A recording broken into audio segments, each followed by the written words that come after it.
It's the anniversary of Chakotay's dad carking it, and Chakotay wants to have a chat, so, for privacy, Janeway's given him a shuttle rather than just telling him to lock the door. I'm sure there's no other reason for this, such as the plot requiring him to be on a shuttle. Well, fuck.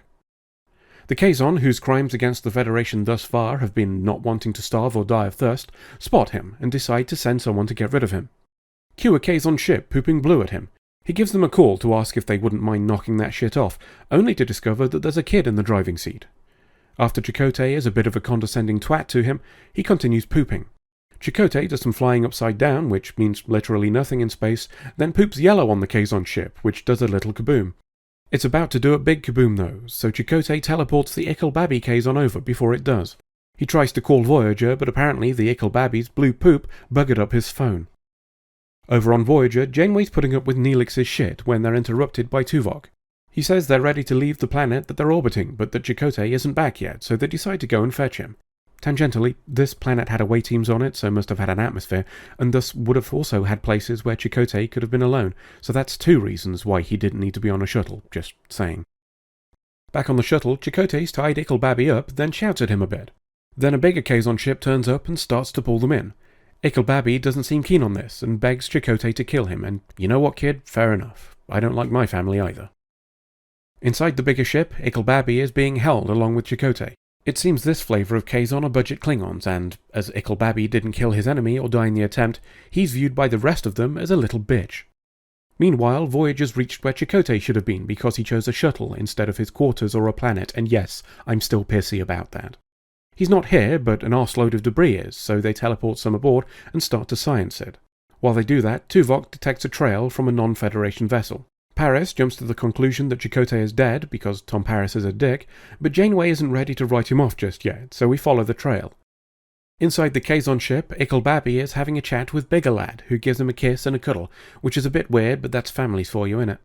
Anyway, Bigger Lad makes it clear to Chakotay that he's an enemy because he wears a uniform, and during this exchange, we learned that the Kazon fought hard to free themselves from being ruled by such people, and honestly, you're making it really hard for me to consider these people as the bad guys. Was that the intention?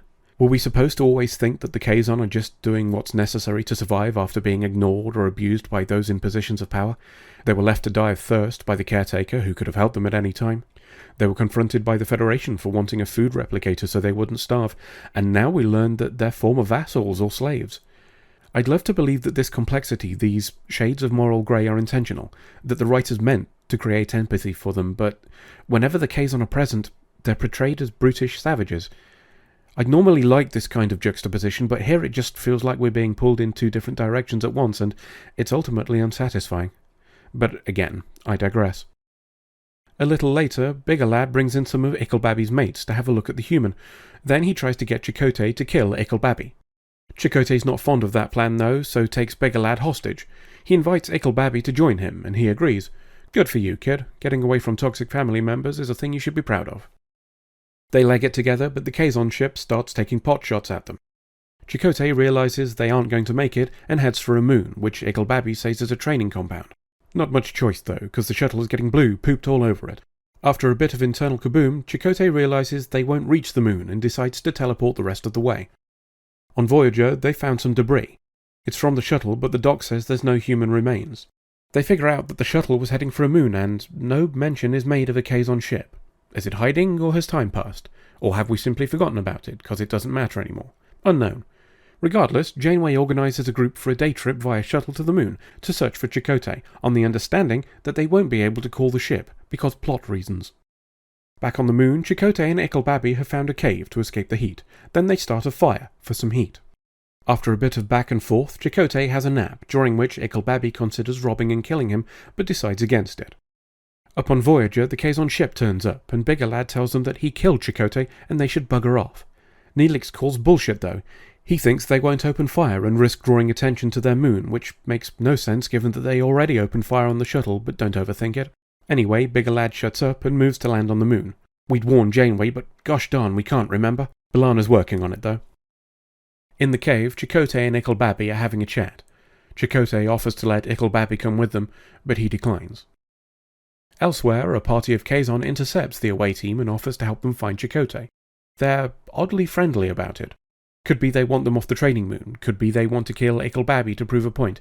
Could be both. Regardless, Janeway accepts. Back in the cave, Chakotay's detected the incoming group, but he wants to help ehole rejoin his people, which doesn't feel like what's best for him, but I guess at least it's sort of in line with the Prime Directive, and he has a plan to make that happen. Just then, Voyager manages to make contact with the away team, who say everything's grand, and Chakotay, who tells them not to teleport him up yet and prepare sickbay to resuscitate a corpse. Outside, the away team walk into a trap. Bigger does some gloating, then they leave. It's fine though, as Kez spots the thing holding them and they work on getting out. In the cave, Bigger finds ehole pointing a gun at Chakotay. ehole says he followed Chakotay just to kill him, but then goes off script, saying he knows there are no second chances. Instead of killing Chakotay, he poops blue on Bigger, then prostrates himself in front of the guy who's in command, now Bigger is dead. Apparently, this is acceptable, because reasons, and ehole tells Chakotay and friends to fuck off, which they promptly do. As they're leaving, Chakotay calls his ghost dad from his quarters, meaning I was right all along and the whole thing was predicated on bullshit. I should mention at this point that I write these scripts as I watch the show rather than afterwards, meaning I didn't know this was how it ended. I'm not sure whether to be satisfied that I was right or insulted that the writers knew it was bollocks all along. End of episode.